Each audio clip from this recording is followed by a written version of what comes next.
about 12 and a half? How about 13? Remember that gift you got?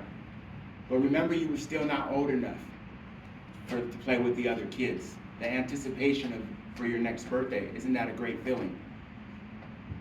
Well, there are 3 children and a young adult who will never see that day because they are dead from somebody speeding. Today I will be speaking about speeding and the consequences in 3 different areas, from children's death to how speed limits came about and how there's also psychological effects after car crashes. I'm going to be discussing with you 3 important facts on and around illegal speeding. The first fact I want you to know is the Center for Career Disease Control and Prevention said in their 2001 journal that motor vehicle collisions were the leading cause of unintentional child death in the United States, and the 4th in King County. Can you believe that? From us not being able to control how fast or slow we go, innocent children die.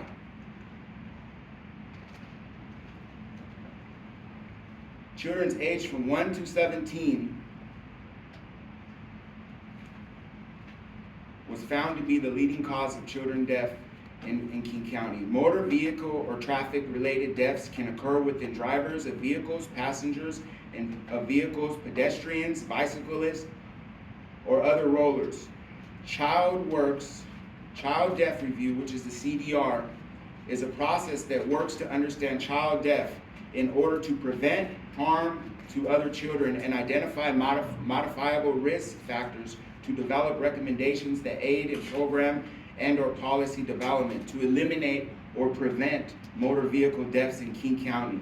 List et al., 2022. Can you believe it? Innocent children die because we go too fast on the road.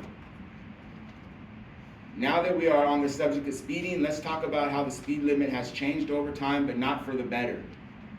The regulation of speed limit in the United States historically has been the responsibility of each individual state. During the early 1970s, many states posted speed limits on roads as high as 75 miles per hour. In 1974, however, in response to a national energy crisis, the national maximum speed limit of 55 miles per hour was established in states and was required to be monitored by each individual state. Travel speeds on major highways to assess motorists' compliance with the national maximum speed limit. Over time, the energy shortage eased, but the national maximum speed limit was preserved in large part because of its life-saving benefits. Despite the safety benefits, there was political pressure to change it, to go back. And the national maximum speed limit, and in 1987, Congress passed legislation allowing states to increase the speed limit to 65 miles per hour on interstates. Finally, in December 1995, the national maximum speed limit was repealed, returning to the state's full authority to set speed limits on all roads. When the national maximum speed limit was introduced in 1974, motor vehicle fatalities declined dramatically. After Congress relaxed the national maximum speed limit in 1987, 40 states raised their speed limits on rural interstates to 65 miles per hour, and fatalities on these roads increased. Farmers et al., 1999. I know some who say that you can walk away from a car accident. Well, check out this next fact. You will see that 30 to 50% of people involved in a car accident deal with psychological torment. Despite global and local efforts to save lives in road traffic, every year we face around 35 million deaths worldwide due to road accidents, which is an average of 3,700 people every day.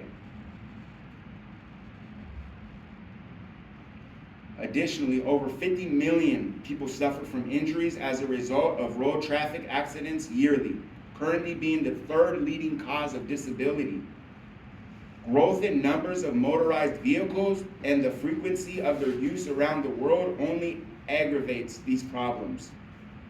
Motor vehicle accidents are accidents involving one or more self-propelled vehicles designed for transporting persons or property on a street or highway.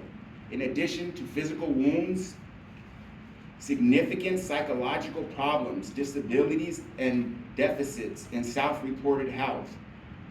Morosini et al., 2022. Statistics show that just because you walk away from an accident doesn't mean you won't affect yourself or anybody else.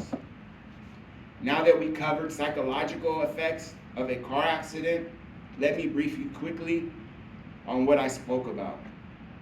Today we spoke about the horrific consequences of speeding and the innocent children that get harmed. I also informed you about how speed limits came about and how they changed over time. And we went over the psychological effects of speeding. I myself was once a person who just did whatever I wanted and did not care and had no respect for anybody or any type of moral conscience. I'm sure that what I've shown you, what I've told you today,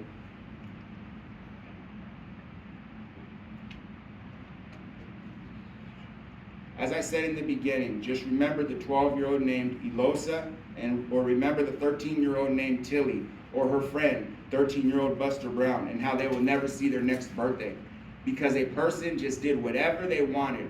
And I'm sure someone told him before, do you, which means to do whatever you want and have no sense of any morals or any type of rules.